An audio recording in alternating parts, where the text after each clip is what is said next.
A partir de este momento, el espacio se llena de eco.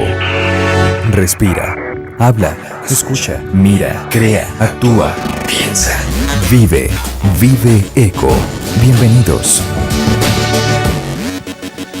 Muy buenas tardes, bienvenidos a su programa Vive Eco, hoy lunes 7 de octubre, otra semana que inicia, otra semana que saludo a Begoña Lomelí hasta el otro lado del estudio. ¿Cómo estás, Bego? Muy bien, Ale, y fíjate que a pesar de estar hasta del otro lado del estudio, te escucho muy bien, y sí, te veo muy bien también. Ya sabes que aquí todo lo tenemos bajo control. Todo bien, iniciando semana, y esperemos que estén muy bien. Bueno, pues hay personas que tendrán mucho trabajo esta semana debido a la romería, ¿no?, del próximo sábado. Cierto. Entonces, pues esperemos que todo salga muy bien, saldo blanco el sábado, todas las ventas, los danzantes, bueno, pues toda una tradición aquí en nuestro estado, en específico en Guadalajara y Zapopan. Un saludo para todos ellos. Y pues también que ya arrancaron las fiestas de octubre oficialmente, claro, ¿no? Que con el desfile el día de ayer, y pues toda la gente seguro ya va a tener ahí en qué entretenerse durante un poquito más de un mes, que le gusta mucho a los tapatíos y también a los visitantes ir a las fiestas de octubre. Claro, bueno, pues así saludamos también a todo el equipo, a Claudia Fernández, Enrique Posada,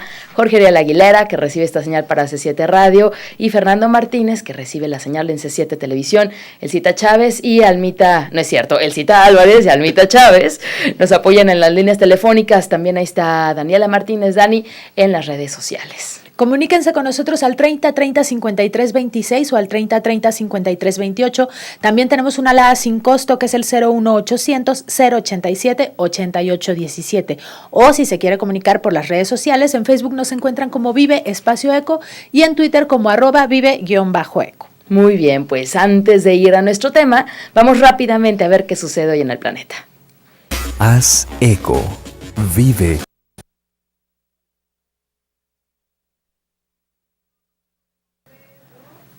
Bueno, pues lo que sucede hoy en el planeta es que precisamente hoy es el Día Mundial del Hábitat, Ale.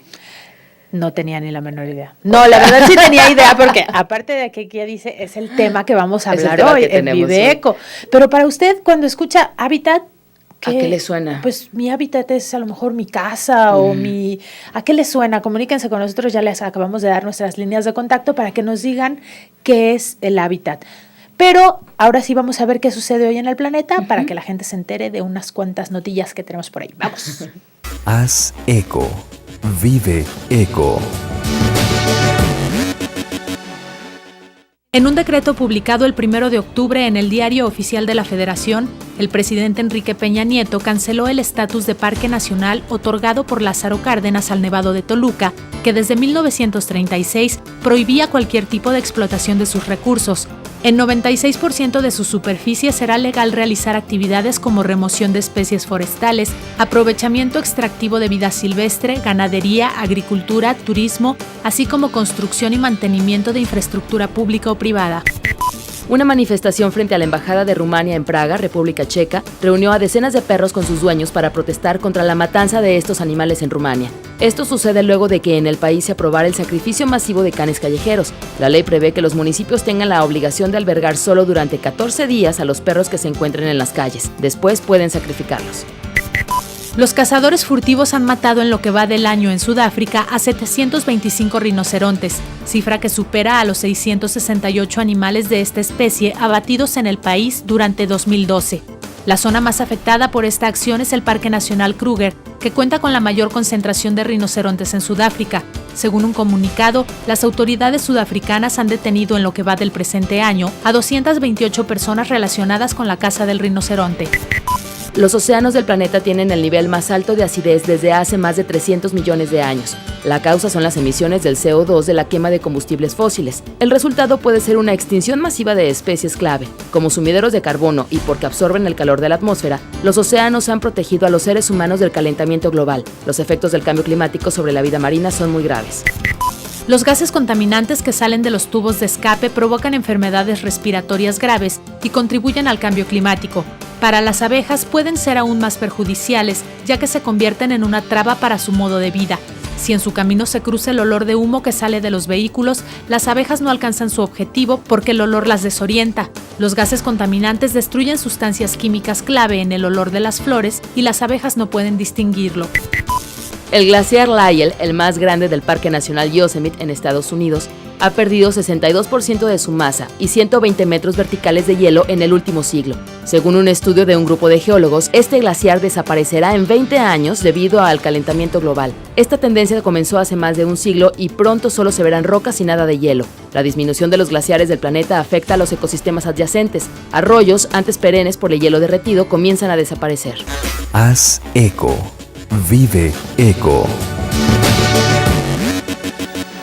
Bueno, pues hay noticias para todo, ¿no? En Hoy en el Planeta. Lo que sí es que hoy, como comentabas, Ale, es el Día Mundial del Hábitat y ya les preguntabas a nuestros radioescuchas y televidentes, bueno, pues para usted, ¿qué es el hábitat? ¿Es un espacio pequeño donde usted está todos los días, su lugar, o es un gran hábitat, ¿no? Que es, pues, nuestro planeta, nuestro mundo. ¿A qué le remite la palabra? Comuníquense con nosotros. Pero para hablar acerca del Día Mundial del Hábitat, tenemos como invitada a la doctora Ana Isabel Ramírez Quintana. Ella es profesora e investigadora del Departamento de Ciencias Ambientales del CUCBA. Bienvenida, doctora. ¿Qué tal? Buenos días. Buenos días. Y es que así es la cosa, ¿no? ¿Qué es el hábitat o por qué? Bueno, sí, ¿qué es el hábitat? Para empezar. Sí, vamos por ahí, maestra, platíquenos. ¿Qué es el hábitat así en las ciencias? Bueno, en los términos de ecología, el hábitat es donde tú pasas la mayor parte de tu tiempo y estableces tus interconexiones con los recursos que tú necesitas para sobrevivir, para hacer las cosas que haces normalmente, y se considera pues que nosotros como seres humanos tenemos un hábitat. Las especies animales y las vegetales tienen su propio hábitat y eso determina mucho de sus condiciones de sobrevivencia y a veces hasta de su adaptación. Okay. Pero pues, se le dedica un día porque sabemos conservar el hábitat, porque tenemos que conservar el hábitat o porque la gente no le da la importancia, porque hay el Día Mundial. Bueno, mira, tenemos la Organización de las Naciones Unidas, que pues es donde la mayoría de los países estamos organizados. Y ellos tienen toda una agenda de actividades para cada uno de los temas que son importantes para la humanidad en general. Entonces, la razón por la cual se determinan días mundiales o días internacionales es para llamar la atención en algo que deberíamos de estar poniendo las actividades en todos los días, ¿no? Y no quiere decir que el día de hoy vamos a construir una casa o los días que más conocemos como el Día Mundial del Medio Ambiente, no, ese día sí vamos a trabajar, pero los demás días ya no, ¿verdad? Se nos olvida. Más bien es un día que es como una estrategia de comunicación, lo que les llama marketing social, para nosotros decir, el día de hoy hay que llamar la atención con este tema, hay que pensar, hay que platicar, reflexionar, provocar que la gente hable. No todo el mundo andamos en todas las disciplinas, claro. Entonces sí se busca que la mayoría de la gente esté cuando menos al tanto, de que piense cuando menos un día en el año sobre qué es este tema que ocupa, por ejemplo, el día de hoy, y es un pretexto, ¿no?, para hacer un recuento de qué se hace, qué se está haciendo, qué podemos hacer. Y mucha gente podrá decir, bueno, y otra vez, ¿qué será el hábitat, verdad? Ajá. El hábitat, si tú le preguntas a 500 personas, vamos a tener 500 definiciones, ¿verdad? Entonces, pues, el Día Mundial es solamente para un pretexto. Para reflexionar. Sí. Y reflexionar, digo, me queda claro que es como un gran hábitat que comprende muchos hábitats, ¿no? El de cada quien. ¿Verdad? Pero en términos generales, y para entrar en esta reflexión, pues, ¿cómo está el hábitat? ¿Por qué esta reflexión? ¿Cómo está? Los números, la contaminación, bueno, las cifras de animales. Sí, yo creo que los seres humanos somos tan egocéntricos que de pronto pensamos que es de mí para alrededor, ¿cierto? Y pues por ejemplo yo daba la clase de amenazas naturales y observé que sí, en la literatura siempre vas a encontrar que es... cuando ves un desastre, dices, depende de cuántas personas murieron, y si no murió nadie, dices, Saldo blanco, estuvo tan feo. Sí, no, aquí no pasó nada, ¿no? Si se destruyó, se murió algún animalito, o se destruyeron especies vegetales, pues a veces no es importante. Pero bueno, hay algunas perspectivas que sí lo manejan, ¿no? Y por ejemplo, los desastres naturales empezaron a verse desde otra perspectiva cuando decías, bueno, un incendio forestal donde no me viene nadie es un desastre natural o no lo es, ¿no? Claro. Y entonces, pues uno escoge a quién leer, ¿verdad? Claro. Sí, entonces el hábitat de los seres humanos, debemos de comprender que nosotros somos miembros de un hábitat donde hay muchas otras cosas que coexisten, ¿no? Y están seres humanos y sistemas naturales como el de los ciclos del agua, los movimientos del suelo, que no son precisamente seres vivos, pero que sine qua non serían la condición con la cual nuestra calidad de vida tendría una gran diferencia, ¿no? Entonces a veces nuestro hábitat determina nuestras culturas, nuestras costumbres, hasta de qué color es nuestra piel, o determina nuestro comportamiento, si vives en un clima cálido, si vives en un clima frío. Determina muchísimas cosas hasta de nuestra personalidad, que a veces no lo consideramos, pero preguntémonos los radioescuchas, ¿no? La gente que está del otro lado de los micrófonos, que dice, ¿qué tanto mi personalidad tiene mucho que ver con el hábitat que yo estoy viviendo, ¿verdad? Ahorita que mencionaba algo súper cierto, que los humanos yo soy el centro del planeta, ¿no? ¿En qué momento estamos invadiendo el hábitat a lo mejor de animales? Cuando se empiezan a construir ya fraccionamientos muy cerca de bosques, muy cerca de áreas verdes, ¿y qué se puede hacer para frenarlo? Porque ahí no es nada de que, es que se me metió un mapache a la casa, es que es el hábitat del mapache, ¿no? Y nosotros ya lo estamos invadiendo. ¿Qué podemos hacer como para frenar esa invasión? Hay un tema que a mí se me hizo muy interesante cuando estuvimos trabajando en un ordenamiento ecológico. Para esto, bueno, yo creo que es bueno que la gente entienda lo que es un ordenamiento. Tenemos, desde 1985, tenemos la Ley General del Equilibrio Ecológico y Protección al Ambiente, que es una ley que no existía cuando estábamos chiquitos. Bueno, ustedes sí, ¿verdad? Pero yo no. Maestra. Sí, nosotros que estamos todavía frescos, bueno, hubo una época en la que no había la Ley General del Equilibrio Ecológico porque el tema ambiental pues no se manejaba en la agenda, ¿no? No era un asunto por tratar, hasta que llegó el momento en que se hizo necesario. Pero bueno, en la Ley General tenemos lo que es la Declaratoria de Áreas Naturales Protegidas, por ejemplo, y hay un tema muy importante en la conservación de los ecosistemas que es la conectividad o la fragmentación. Por ejemplo, ahorita me hiciste pensar cuando comentaste esto, que en el Bosque de la Primavera naturalmente se vería conectado con el Cerro del Tepopote, que está, digamos, donde está la venta del astillero, del lado donde está el bosque, pero se cruza la carretera, y el Cerro del Tepopote es un cerro súper rico en recursos de flora y de fauna, animales y plantas, pero pues se ha perdido la conectividad, porque pues ningún venado que se atreve a cruzar por ahí, Avenida Vallarta, Nogales, ¿no? Claro. Entonces, cuando hay la fragmentación, quiere decir que hay, si está fragmentado, quiere decir que no está conectado. Grupos de masas forestales. Entonces, por ejemplo, ahorita estábamos viendo que las reglas de operación para proyectos de servicios ambientales, a lo mejor estoy hablando cosas muy técnicas, ¿verdad? Pero sí sería bueno que la gente se entere de que existe este tipo de programas en nuestros gobiernos federal, estatal y municipal. Y entonces tenemos el tema de los programas de servicios, bajar recursos para hacer servicios ambientales. Se dice que las masas forestales deben estar conectadas y no separadas más allá de 2 kilómetros. ¿Sí? Entonces, cuando ya 2 kilómetros de separación entre... 2 kilómetros. Es mucho, ¿no? Pensar es mucho. No, espérate. Creo que eran... No, ahorita déjame revisar. Ahorita lo checamos. Qué barbaridad lo que estoy diciendo. Pero la conectividad tiene que ver con esta situación de que si las especies que queremos conservar no alcanzan a sobrevivir en ese brinco, quiere decir que ya no es una masa forestal conectada. Claro. Ahora sí que lo que mide la carretera, simplemente, o sea, no. Ya que sea un con impedimento para cruzar. Claro. Ahora, hablando de los desastres naturales, ¿no? Ya sea por el cambio climático, ¿no? Que sube el nivel del mar y entonces, bueno, pues empezamos a tener, porque ya existen refugiados ambientales, ¿no? Islas del Pacífico Sur, por ejemplo, que el nivel del mar está subiendo y que tienen que buscar nuevos lugares donde vivir, refugio, acercarse a Australia para ver si les da... Esto, ¿hasta dónde? Digo, está empezando, si es real, ¿no? Si es una realidad en nuestro hábitat.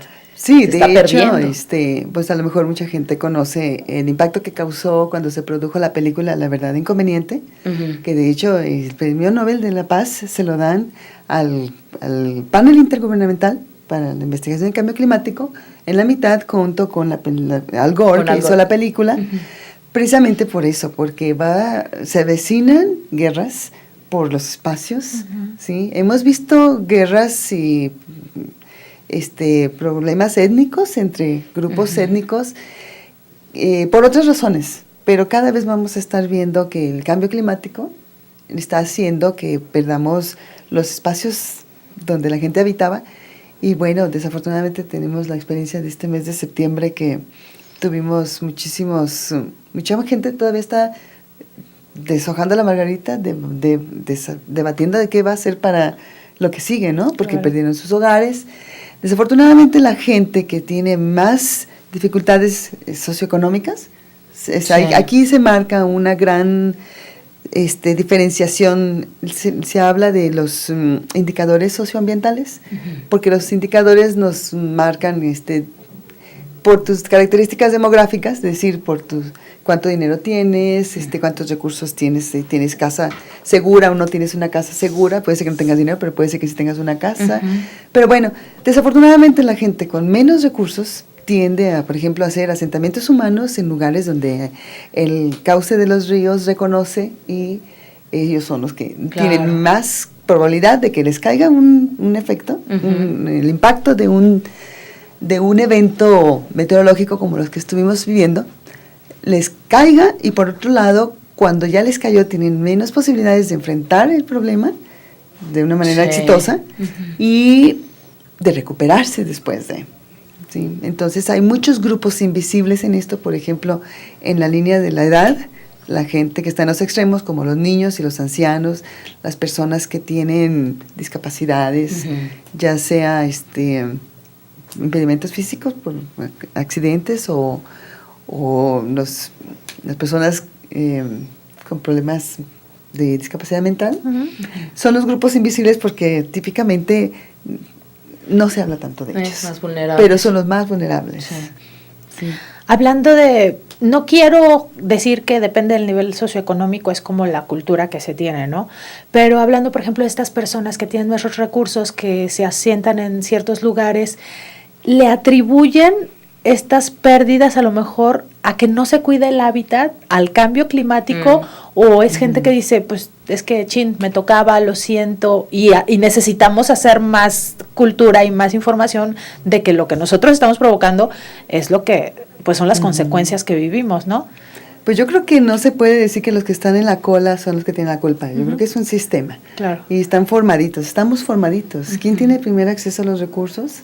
¿Sí? De aquí viene una lectura que siempre proponemos en los cursos, es la tragedia de los comunes, ¿no? Dices, cuando empezamos a tener reglamentación, ¿quién tiene acceso a los recursos? Aquí viene la pregunta moral, otra vez lo que presenta La Verdad Inconveniente, ¿no? La pregunta moral, ¿quién sí tiene derecho? ¿El que llegue primero? ¿El que tenga más necesidad? ¿El que tenga más tiempo para hacer la cola? Claro.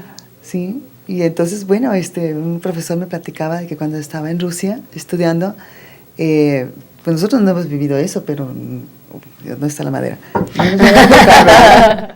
De que pues puede llegar el momento en que tengamos que hacer fila para comprar alimentos. Y dices, bueno, ¿y aquí quién tiene derecho, no?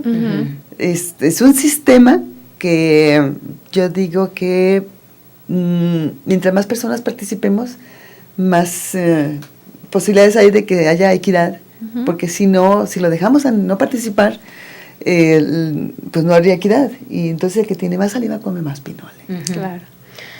¿Cómo cuidar el hábitat donde cada uno está parado, donde se desarrolla, donde tenemos nuestra familia, nuestra identidad, donde compartimos el espacio con otros seres vivientes? ¿Dónde está la responsabilidad de cada uno? Ay, yo digo que la hemos dejado en manos de los vecinos. Desafortunadamente nosotros hemos trabajado mucho afortunadamente sí hemos trabajado en conocer lo que la gente piensa, pero por ejemplo simplemente pregúntale a la gente, ¿por qué no se barre la calle, no? Dices, yo sí barro, mi vecino es el que no barre. Claro. Así de sencillo. Por ejemplo, nosotros hemos trabajado mucho el tema de los parques y ya es un comportamiento social típico que la gente ve, que hace el comportamiento de la gente, que la gente de parques y jardines del municipio que quieras, se las tienen bien conocidas. La gente dice, ay, no corten el arbolito, quieren proteger hasta la última hoja, pero lo aprendí de una persona de Tlaquepaque que dice, les regresó la pregunta, ¿cuántos árboles tienes afuera, no? Ajá. Porque la gente que no quiere tener árboles afuera, porque no los quiere cuidar, ahí anda queriendo que se haga la voluntad de Dios en los bueyes de mi compadre. Ajá, sí. Sí, entonces yo diría que nos hace falta mucho escuchar, platicar, informarnos de cómo participar, porque la participación es lo primero que nos pone en decir, bueno, pues yo vivo en un edificio de departamentos y no puedo tener un árbol, pero ¿qué pasa con el entorno de mi hábitat? Lo más cerquito, ¿no? Lo más cerquita de lo que yo sí puedo participar.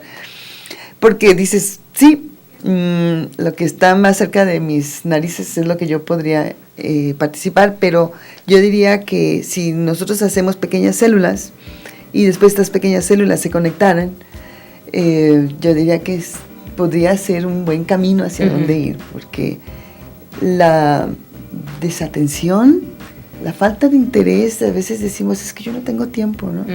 Pero sí me puedo pasar 5 horas en la televisión, claro, o las que sean, ¿no? Sí.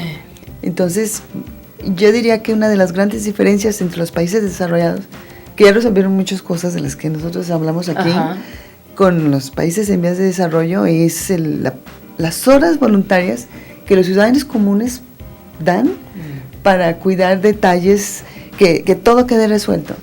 Y no es seguir echando la basura debajo de la alfombra, porque la vamos a volver a ver. Y no ser indiferentes, ¿no? Más que nada. Como eso que dice, pues es que no es mi basura, es la del vecino, pues bárresela al vecino también. O sea, no te cuesta nada. No a la indiferencia para tener un buen hábitat. Claro. Bueno, pues a celebrar el Día Mundial del Hábitat, pero celebrarlo no solamente de ¿cómo se llama?, de palabras, sino con acciones, ¿no? Así Todos es. podemos hacer algo por nuestro hábitat cercano. Muy bien, pues muchas gracias, doctora Ana Isabel Ramírez Quintana, por haber venido a platicarnos acerca del hábitat, esta conciencia, y pues, como también decía desde un principio, ¿no? Quitarnos de ser egocéntricos, ¿no? Ale. Gracias. Nos despedimos mañana, comenzamos con una serie acerca del coral y los arrecifes, va a estar buenísima, Padrísimo. no Oye, se lo pueden perder. ¿Sabías que el arrecife de coral se puede ver desde el espacio? No sabía. Ah, pues eso lo conoceremos mañana. No se lo pierdan porque va a estar interesantísimo. Vive Eco 12 del mediodía. Hasta mañana. Haz eco. Vive eco.